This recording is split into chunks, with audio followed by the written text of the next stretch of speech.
The last year has been basically New Year's Eve, and today is New Year's Day. Okay, welcome everybody to the Blockchain NYC crypto event.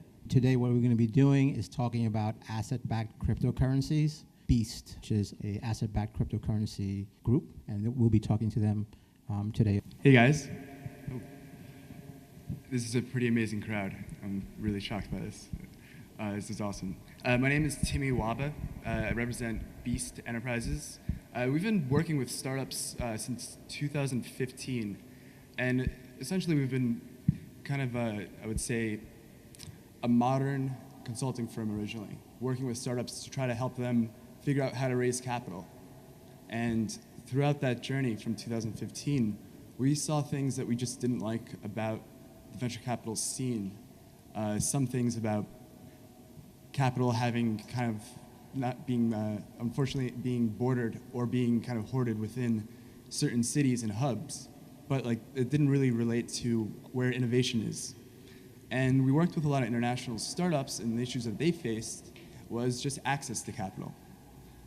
And Beast has now transitioned into seeing what's come from cryptocurrency through blockchain, an ability actually for companies to raise capital without being bound by borders, without being bound by kind of a network effect or group of investors and influence.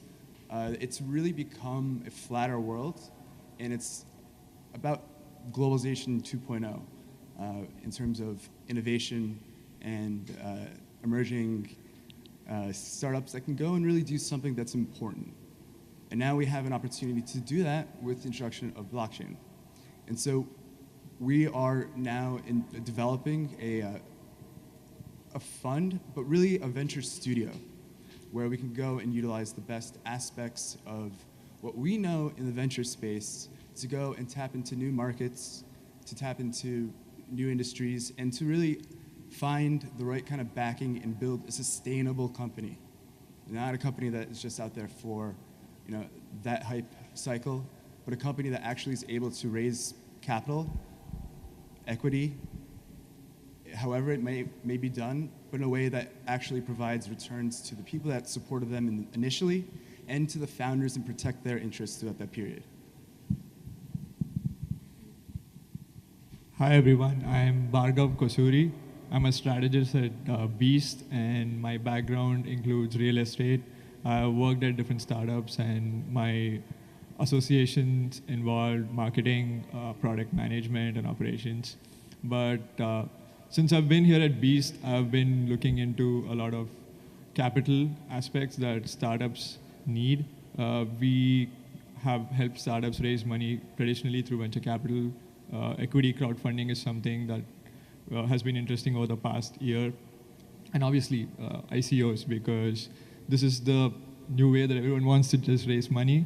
But we feel that it's not just a way to raise money, but it's also an opportunity to solve a VC model that has not changed much in the last 40 years. So that's kind of what the fund that Beast is working on. Yeah. I think there were 2 cease and desist letters sent out, I think it was today, by the SEC to a couple of ICOs, and 90 subpoenas that went out this week, including subpoenas to attorneys. So WTF? Yeah, I'm not a lawyer. I just play on television. No, the truth is, like, WTF, the last year has been basically New Year's Eve, and today is New Year's Day. Like, sobriety is coming in, which is good. Like, we need that. We need to essentially rid some of nefarious figures, which are a lot, of utilizing this as a way to raise money. I mean, you could see so many parallels between how bubbles start, Big Short, people making money off of things that don't matter. It's a beautiful thing that we need to ensure maintains it's a beautiful thing that we want to ensure that basically it is not hampered by, it is not a dot-com bubble. It is not something that has to go and everything looks blockchainified and there's, and you can see fads and stuff like that. We want this to exist, and we don't want the government to be in a situation where it has to go and crack down, and then doing so, crack down on the innovation of it. So for like America's leadership right now in technology could be hampered by the fact that if you want to if you want to launch an ICO in the United States, it is extremely uncertain. And that uncertainty is hurt additionally by the fact that there's so many nefarious figures out there that are trying to make a quick buck. So we find ourselves in a situation of where there are legitimate people out there that are utilizing the best and most beautiful aspects of this technology, but are also like hiding and trying to play lawyer and figuring out how they can actually do this within the United States, and they can't in some ways. They can abide by some general guidelines, but you don't know how long they'll be out there for before it morphs into something else. So the alternative is to go outside of the US. And that is where the trouble starts. Again, going to like Beast's mission, it is, innovation should have no borders. Now capital doesn't have borders. This is what blockchain has enabled us to enjoy. We're able to go and fund projects. It doesn't have to be always about something being absolutely 100% decentralized according to the philosophy of X, Y, and Z and the foundation of it. It can be utilized as a tool for many things that are really important. So I'm really happy to hear about these lawsuits that are happening. I can go down so many rabbit holes looking at some very interesting ICOs that have ridiculous people giving recommendations about the ICO and using other people's likeness and things of that nature. It's a really gross world, but this is, also, this is natural. This happens. So we're entering into a period of sobriety. What is an asset-backed security? What does it actually look like? What is a coin? How is it coin attached to an asset? So, we have Bitcoin. So Bitcoin's, let's say it's a currency, and it derives its value from the network. And that's about it. There is no way to value it. Can you explain what that means, that Bitcoin derives its value from the network? So basically, when I say Bitcoin derives its value from the network, it means that the amount of Bitcoin that's being transacted and how much of dollars or any other currency that's passing through this network, you're just basically ascribing that as a value to Bitcoin. And that's not a model that works, because if I had to take Visa instead, and Visa does like $8 trillion in transactions every year. And it will be like me saying that Visa's market cap should be $8.9 trillion, which isn't the case. And that's one of the reasons why there is this gap between valuing these ledger currencies and tokens that are what we're talking about, assets. So when I say asset-backed tokens, these are basically tokens that are in a way pegged to the underlying asset. And this could be anything. So I could probably keep the underlying asset as, let's say, real estate. I could buy an apartment in New York and probably have multiple people kind of buy in through a coin. And basically the coin would act as a mark of ownership. And that's it. It's just basically putting physical assets on the blockchain and bring transparency when needed. Maybe can you walk me through an actual cash flow scenario, or like the process of associating a token to an asset? So, for instance, let's take the case of us, where we are basically trying to tokenize an asset, and in this case, the assets are just startups, because we are doing a VC fund, a tokenized VC fund.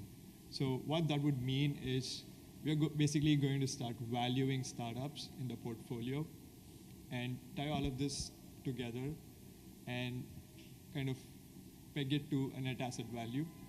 Can you explain what that means? I mean, I know what peg means, but, realistically, how does that, is that a contract? What is that? Like, how do you, associate two entities? Either you do it legally or you do it programmatically. How does that look like? So you could do it programmatically if all the investments are in Ether. I mean, let's say we are working on the Ethereum blockchain, and that's how we're going about with this. And if all my investments are in Ether, then I can program that, and in the Ether world, it would enforce itself.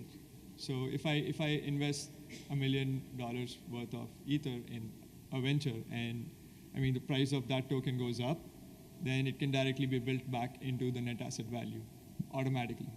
But the tricky part is when you're investing in non-blockchain, or even for that matter, if you're investing in something that's outside of the Ethereum blockchain, then it becomes difficult to actually do that.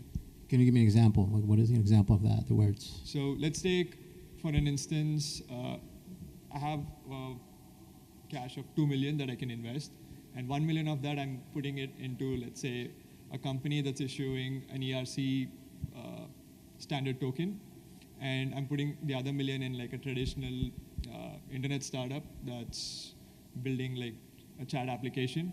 So this entity, the second entity, is not on the blockchain. It's an internet company that's going to be valued based on how many users it has, paying customers and revenues and all of that. But on the other hand, I'm not, in the second case, I'm buying equity in the company. So I would have to value it according to how equity works. And in the former case, because it's already in the Ethereum system and I'm investing through tokens, the value of the tokens when it goes up and down can actually tie back into the NAV. So it's easy if I put all of my money in Ethereum because that would be very transparent. But the other tricky part is you don't want to do that sometimes purely because you want to hedge. You want to probably have a portfolio where you're focusing on blockchain companies and off non-blockchain companies as well, which we are doing here. So that changes, and because once you're off of the blockchain, you have a lot of self-governance to do. And in this case, it would be audit reports from external parties. It could also be a case of quarterly disclosures of how much the value of these entities has gone up. So things like that. So like a weird scenario, if I have a token that represents a piece of property, and that token gets stuck in a wallet, is that property like untouchable now? Like, what happens? So exactly, that's the challenge, right? So you have to kind of it'll be a case of like you don't have any rights on that property because everything is tied to the token. So unless there are some mechanisms where you're able to identify who owns the wallet, and this is where like the anonymity factor is not good. Sometimes actually people knowing your identity can be good because then you can understand who owns that wallet, and you can probably compensate them in a way by sending another token, replacing the token, or doing something to mitigate that situation. I think just one of the advantages of an asset-backed token is the fact that there is transparency and it's programmatic, so that there's conditions in place through a smart contract that enables you to see more into a company. And you can take that very far. But it sounds like that's not so great, but if you look at the current model right now, a private company is a private company, and they can say whatever they want, really. When it comes to their own governance, that's difficulty. So a beautiful thing, I think, in multiple industries through asset-backed tokens is that you can have this transparency about the market, about how this, say, commodity or real estate is performing, and be able to actually trust that because there is no middleman.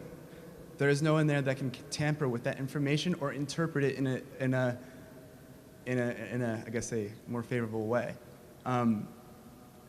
Those are the exciting aspects, but it also does clash, of course, with this concept of anonymity. I'll never be able to say this word the rest of my life. Being anonymous. Being anonymous. Yeah. Let's say I want to start an asset-backed crypto based off of the chairs in this place. All right. How would I financially model that? Like, what are the things I need to take into account? I would say that there's a couple difficult dynamics. First, it's a beautiful situation because that's actually a physical product that you could see and touch and has been in existence for quite some time. That is something that is not typical currently today. That is something that is not very typical that you'd see. You actually don't see many products that have come out from most of the ICOs that have raised. They actually, for the most part, a lot of them don't have a product. So how you value something, when you're given a situation where there's an asset, it's an asset because it exists. And so you have an ability to go and actually value that. You understand actually what the time it takes to come to market, or what the cost of time for, say, legal agreements in transfers, et cetera, comes in. And you can then say, all right, well, now I'm going to be utilizing this instrument or having access to a whole world of capital at a different speed in a way of which everyone receives the same contract and they know exactly what they're getting into and they know exactly what they'll get out of it under certain circumstances. So to be able to model that, you're putting in those kind of those tangible aspects that have now made this process in an industry so much more efficient. And so it's really exciting in that regard. And that's, I think, a space that is sorely lacking understanding and interest. Yeah, and another interesting thing that we are looking at with asset-backed tokens is that if you bring in the Bitcoin and Ether currencies into the whole mix, because they are volatile in nature, they can start affecting the value of the asset. So it would make sense, for instance, if like the case of the chair, it would be better to value the chair in dollar or euro or any fiat currency, because the chair, I believe, would have been purchased in that currency. And instead, valuing it with Bitcoin can actually increase volatility, because 2 days ago, the chair could have been a lot, and today it could be worth a lot less. And asset-backed tokens kind of, I mean, for me, I think they reduce that volatility, which is in a way affecting the market in not the best ways. Okay, so let me give you an example. Let's say I have a chair and I've associated a value. Mm-hmm. I've got 50 chairs. I'm pooling it together. I'm issuing 50 coins. They're not necessarily associated with any particular chair. They're fungible. The value and those coins are issued based off Ether. Ether's value shoots up. The value of the chairs are dropping down. What happens to my token? Exactly the case that I mentioned. So if you exchange the chair in return for Ether, then the price of the Ether can affect the value of the chair. But if I accept dollars, then it's easier, because I'm not saying the dollar doesn't fluctuate, it does, but it's slightly I think manageable quantities. So let's say you mentioned the case of like 50 chairs. Let's say each chair was worth $10. So I can give one token, or I can create as many tokens as I want, and I can just calculate the entire value of all the chairs out here and divide it by that token. So now the token has a value, and the way this token can make money is by me leasing out this chair, renting out this chair to someone, or me actually selling a chair. So as long as I'm exchanging a chair in return for value, it should be fine. It is absolutely a new space. And it's a situation of where you have to, I mean, this is the hard things about hard things, I guess, you know, to say, and you have to provide your best judgment and reason. And that's kind of why it's like an open field to come up with the best way to be able to protect, give transparency and protect people that are engaging in buying this token. I think there are multiple dynamics out there. What's important is essentially governance, and I think at this point in time, transparency is the greatest currency that you can have, because that is the one thing that this technology enables. And with that transparency about how a portfolio of companies that you have are operating, if that is built in within this, or the architecture that you've built out in the smart contract, you are being able to provide investors with an understanding as to what's going on, but also the liquidity potential to actually say, you know what, this has been great. I'm going to go and sell my token, and that's that. That doesn't exist in the venture world. That doesn't exist at all. And the only way that you'll see money if you invest in a startup is through three scenarios. It's they IPO, they're acquired, or they go bankrupt. And that's the only way that you'll see money. And you know, the odds are already stacked against a startup, and they're also a private company, and they're also funded by, say, like a dominant kind of institutional investor, which basically has an acronym of V and C. So traditional venture capital also has to show that their fund is doing well, and their incentives in this case are to project that in a way that they can. And if things are not going well, they have about 10 years before they have to pay back the person that gave them money to go invest in that experiment. And Timmy, just one more thing. You run the Columbia VC group, is that correct? Can you just talk about what you were doing there? Because you didn't mention that in your bio, and I think it's important for the audience to know that you're involved with a lot of VC companies. Yeah. So it's so in the startup world, we've been engaged with it since 2010, and there's a huge emphasis on the entrepreneur. Schools are basically starting to utilize entrepreneurship as a way to go and seek out like recruitment.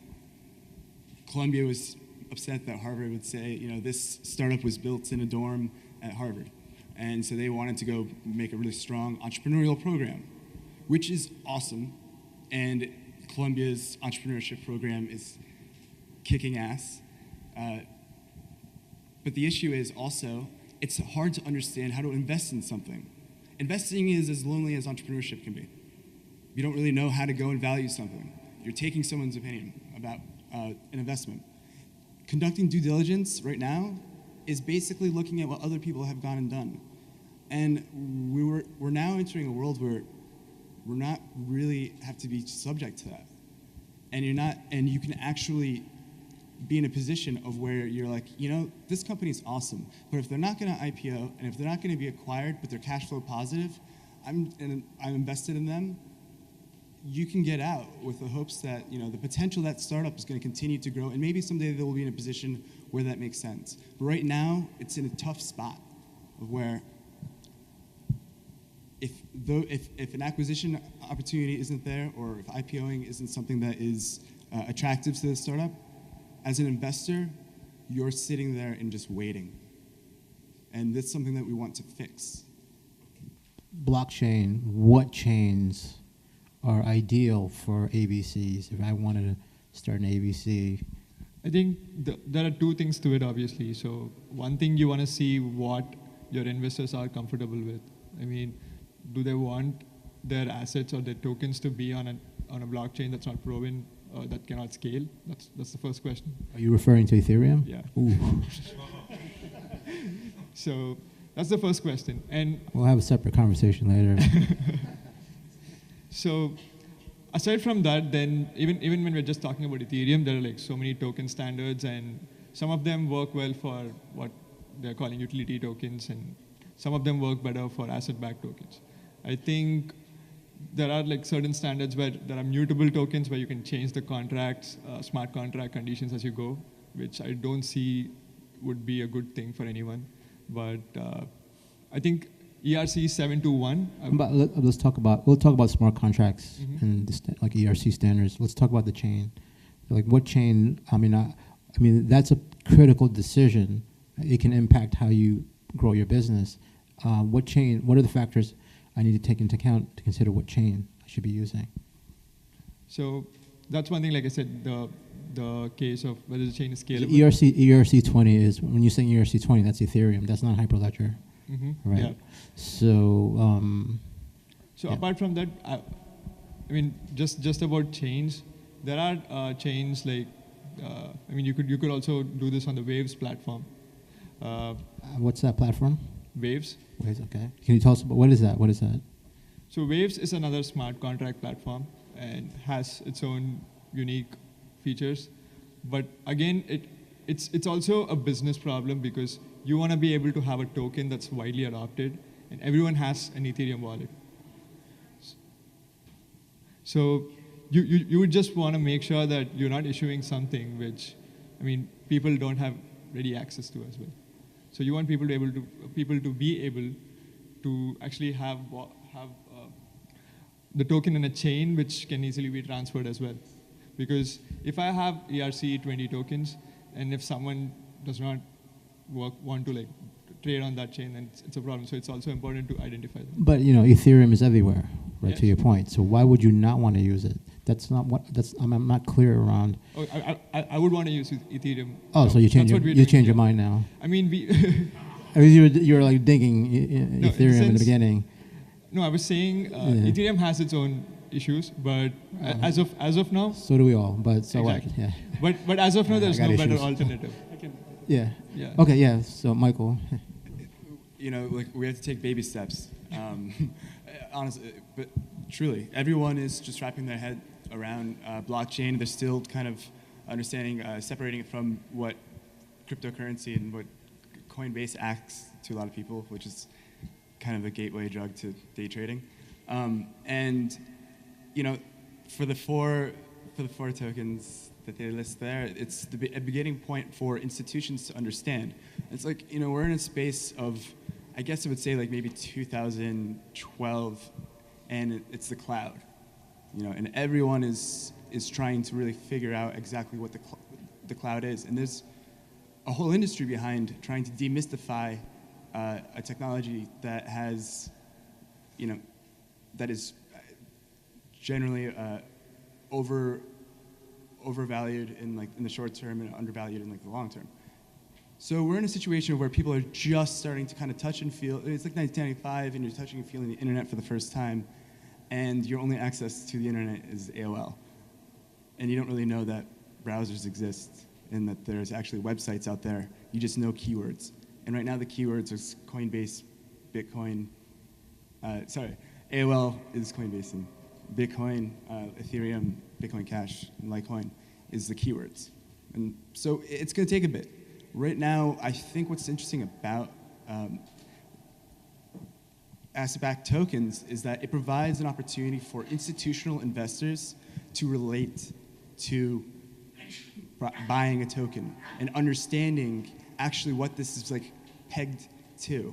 I know this is deviating a little bit, but I think it's extremely important to have that kind of buy-in and understanding, because the amount of times that I have conversations with people, and rightfully, it's very difficult for them to understand what the inherent value of something is when they haven't seen or touched it, or understand network effects and things of that nature. I completely understand how that is a difficult thing. So right now we're entering a situation where, because they're actual products and we're not looking at such a prototype concept, traditional ICO of like July and prior, we're in a stage where people can now really relate to a specific industry based on their domain expertise or something of that sort. But from a business point of view, if you're looking at it from a business point of view or financial point of view, what does Ethereum offer, or what does the Waves chain that you were talking about offer that's specifically advantageous in ABC?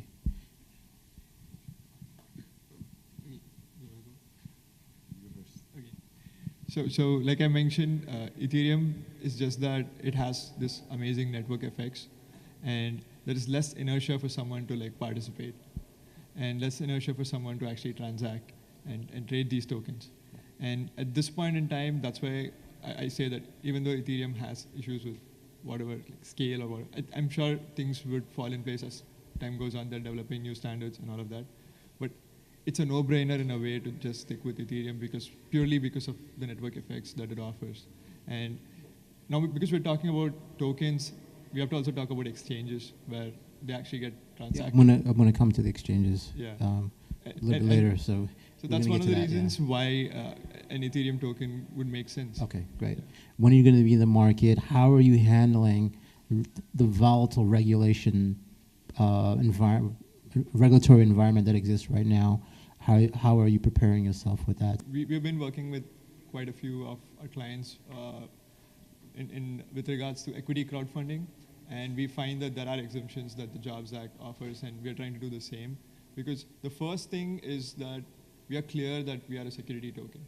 And once you admit to that, then things become easy, because then regulation, in a way, kind of helps you rather than kind of being restrictive. And I think we are looking at a process where we are able to do a Reg D placement for under the Investment Companies Act, which restricts the number of investors to 100, and also do a Reg S for offshore, so that anyone from outside of US can participate in the sale. So this would be, in a way, we are basically leveraging the existing exemptions offered by the SEC for equity crowdfunding and offshore investments, and kind of building things. And the interesting part is, when you do a Reg D, the investors have to hold the token for a year, and you cannot trade it for a year. And I think it's a good thing for us, because we, being a fund, I mean, in year one, you're not going to see much of returns, and it is logical that it stays that way. But the interesting part is, once the period is done, you can start trading these tokens with the general public.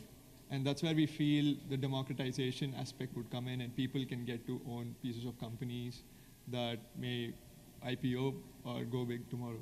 What's the outlook for ABCs in order for them to get into these exchanges that already exist, or is there an opportunity to create an exchange that's specific for that type of trading and marketing? So it's completely an open field in that regard.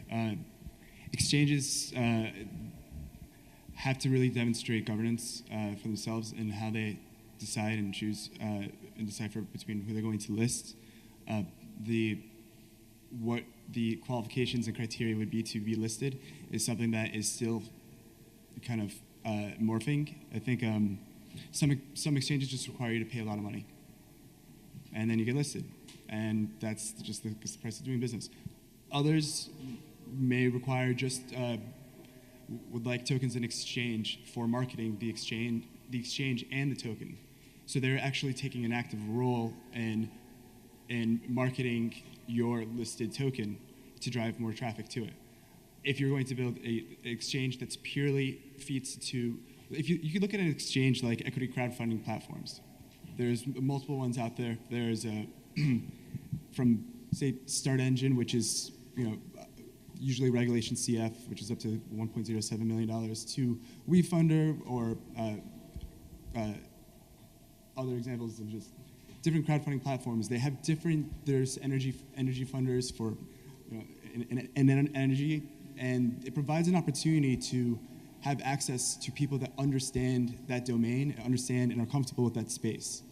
So we see that happening on the equity crowdfunding side, and there's different platforms for different things, for films, et cetera. And there's a really great community of investors there that you can crowdsource funding from.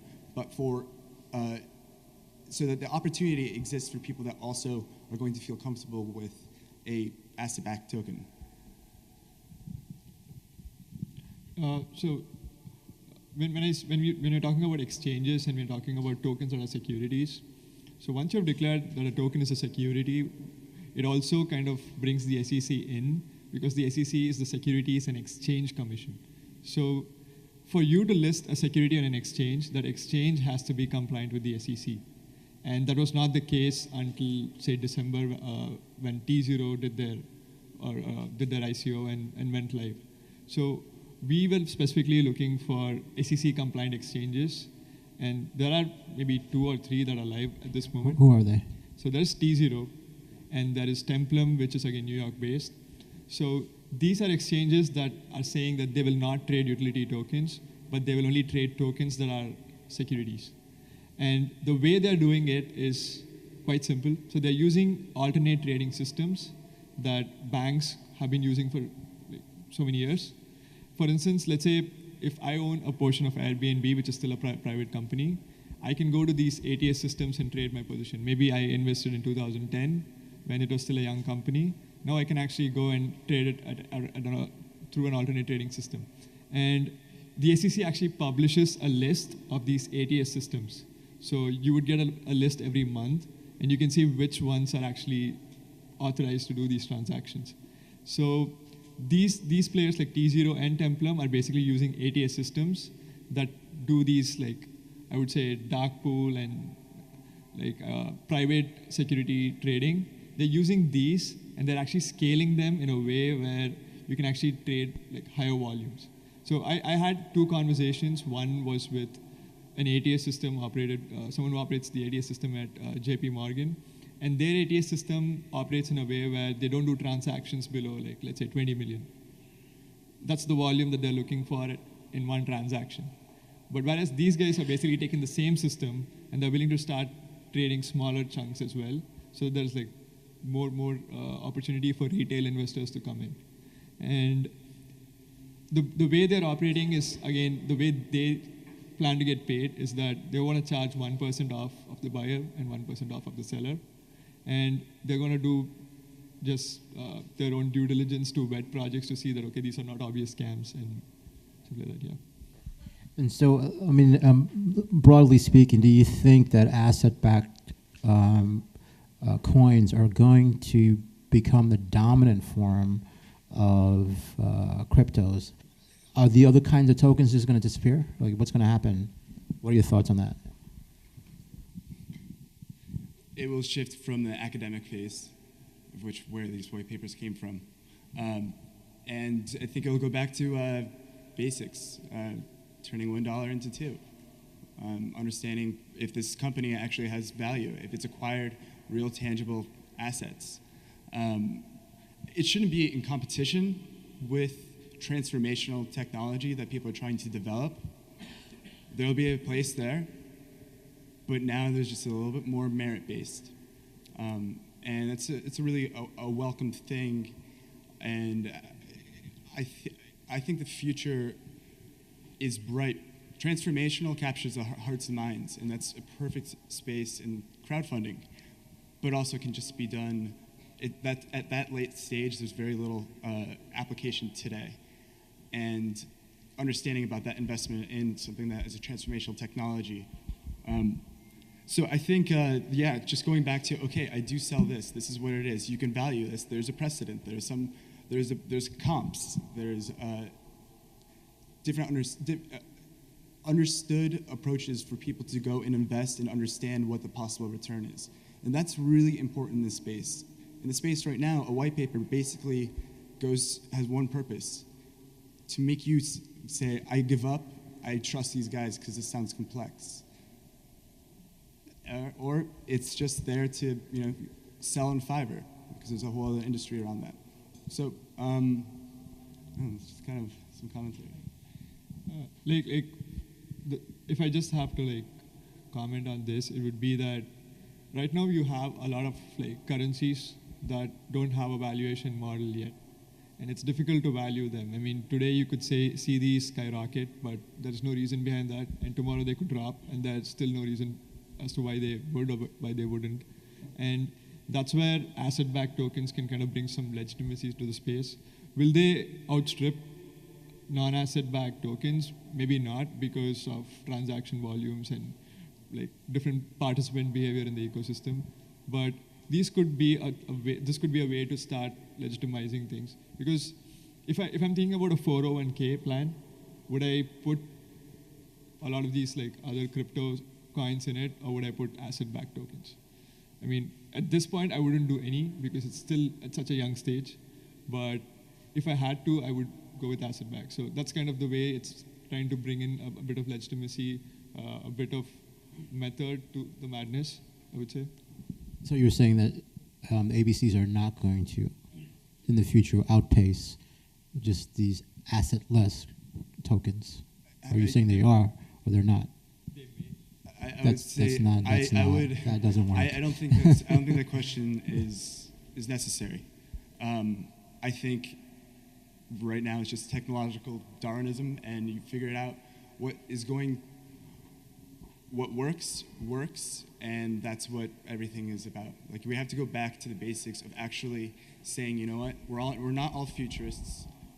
We're just figuring out what something is and what the practical value and return on this investment could potentially be. We've deviated very far away from that. And now we're just, again, that was New Year's Eve, and now it's New Year's Day. And it does present an opportunity for smarter institutional investors to come in and say, okay, I can actually sell this idea of an instrument. If I'm in wealth management, I can sell this to this person because he understands something that already exists, like an asset. And regarding KYC and AML, what are your thoughts? What are going to be the requirements here, specifically with ABCs? It's a pretty surprising space to watch. As running an angel group for a university, the standard when we began was basically a TOS button. You had to go and click the right answers on like 4 different questions, depending on like your net worth, et cetera, to be considered an accredited investor.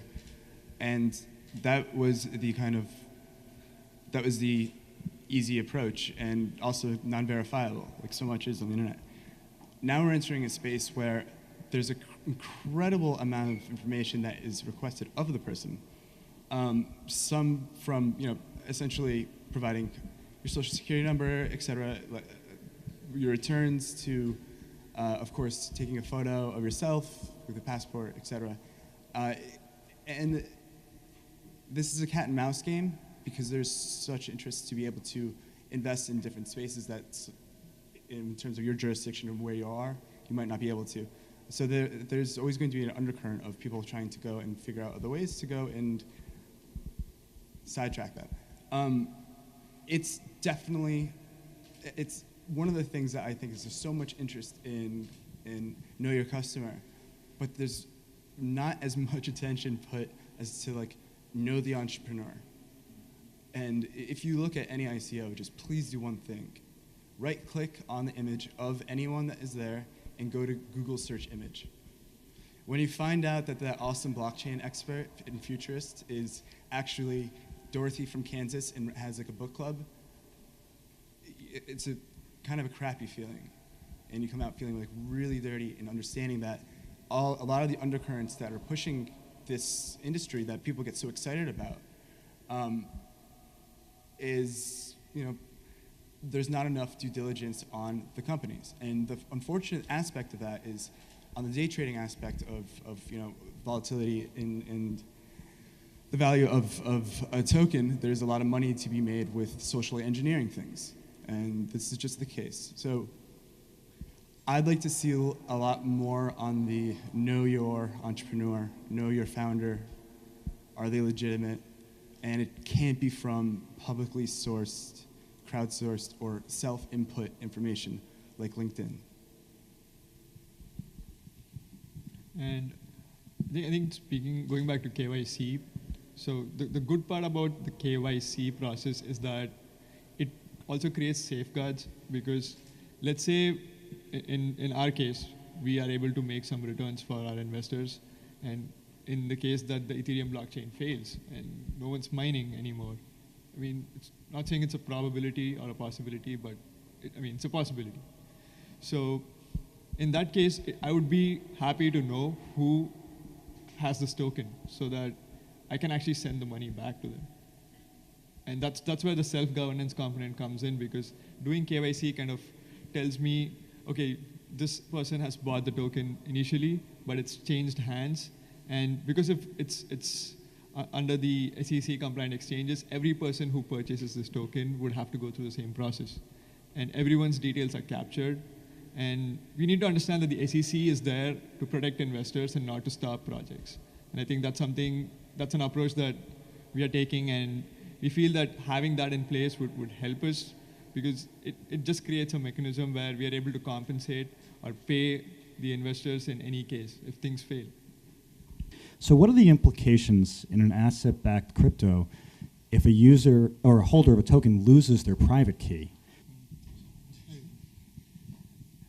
This is a case where you have value transferred to those wallets or addresses, and it's just that it has value, but no one has access to it. That's it. But what changes with asset-backed tokens is because you have all these like KYC processes, you can actually identify who the person is, and you can probably mitigate that to an extent. And this is just not possible with like other forms of crypto. Like if someone sends Bitcoin or Ether, then you just can't do it because of the anonymous nature of wallets and them just being that way. But then what's the use of having a blockchain? Like, isn't that just, then you might as well just have a central server database, right?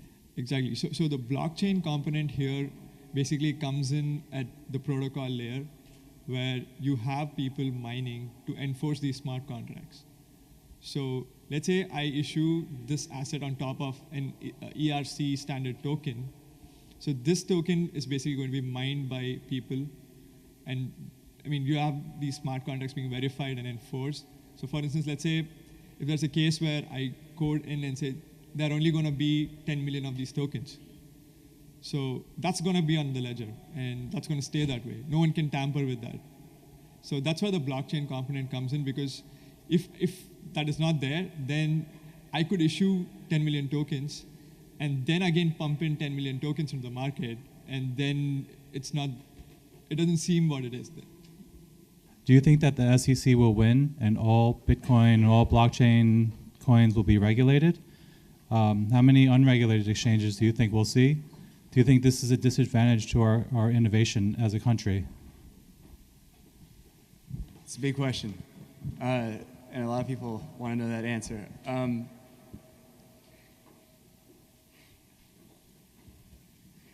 Let's think about how long it took to take down, say, Pirate Bay, right?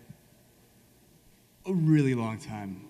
And it creates, Pirate Bay is, just so everyone understands, like Wares is basically pirated software, and then through BitTorrent, you'd be able to go and do peer-to-peer exchange, and it was a lot of fun. Just imagine it would be. But to speak to that, like, yeah, I think there's going to be a space of where innovation does require to step out of regulation. And that's going to happen in places with jurisdictions that are favorable to that. So you'll see some jurisdictions that are in countries and governments that are kind of positioning themselves to be a place where there's a bit of a sandbox in figuring out new ways that capital formation happens or trading happens, et cetera, et cetera. I think it's going to be a cat and mouse game for a while. There'll be some brand name exchanges where people know what they're getting into. And then there's going to be, the underground, which there always is. But that's also where the most innovative side of things are.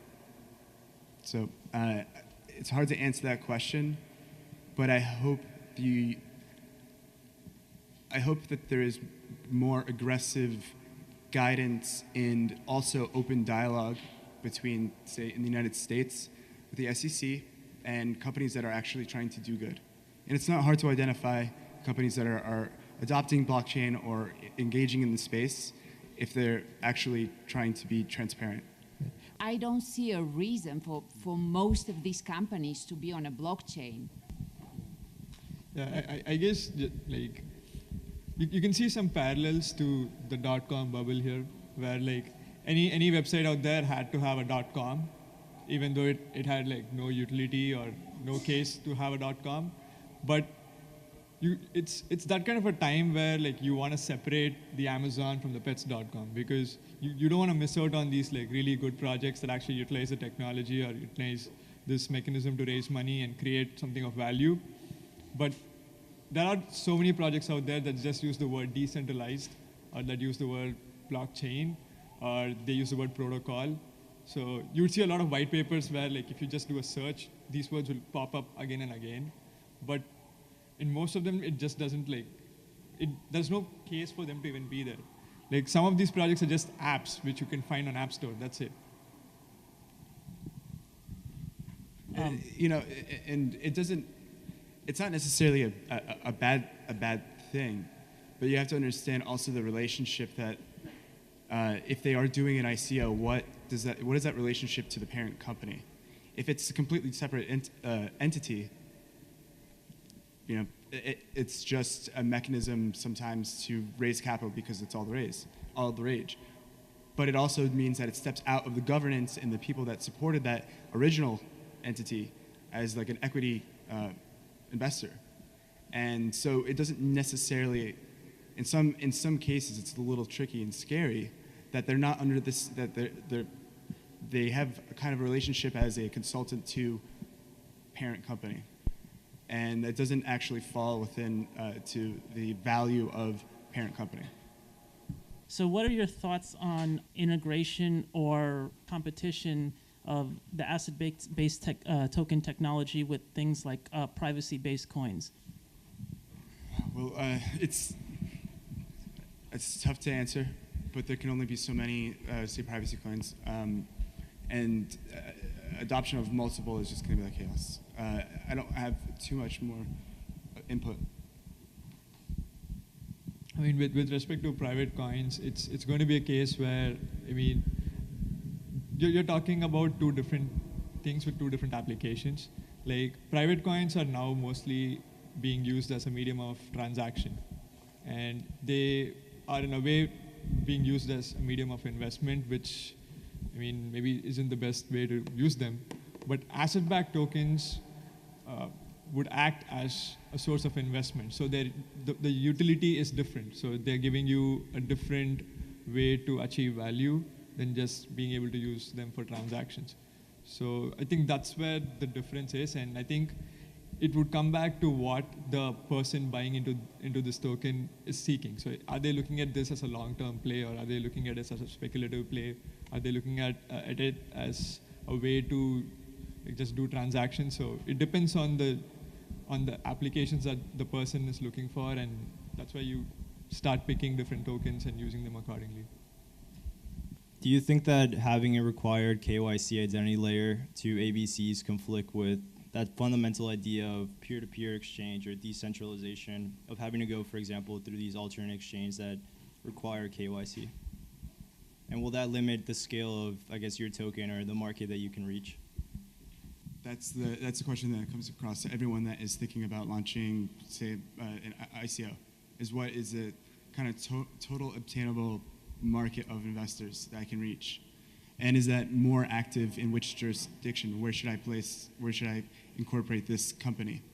Who can I access them? So yes, it does limit, and it also provides, but also falls within some regulation and norms that people are used to engaging in. So yeah, it's antithetical in some senses that, like, yeah, it doesn't, it's a step back in total free trade globalization, but also we need to have limits. And I think where the issue is that really limits it is just government philosophy and going back to just different regimes of thought. And until the classes that basically make those decisions within a certain sovereign kind of change their attitude, it's going to be difficult. But the people within, I mean, it's kind of, the genie's already out of the bottle. And I believe, again, people will always find a way. I had a conversation recently with someone that runs a Chinese exchange. And he was in the US seeking US-based startups that are thinking about launching an ICO and listing them on this Chinese exchange. His logic was very straightforward. He says, in the United States, there are mechanisms in place to protect investors, and the startup perception, the perception of startups from a global standpoint, from outside, is that a U.S.-based startup is a more legitimate animal of entrepreneur and innovation. So that's a good thing that regulation provides, and accountability and transparency. But of course, it has its downsides also.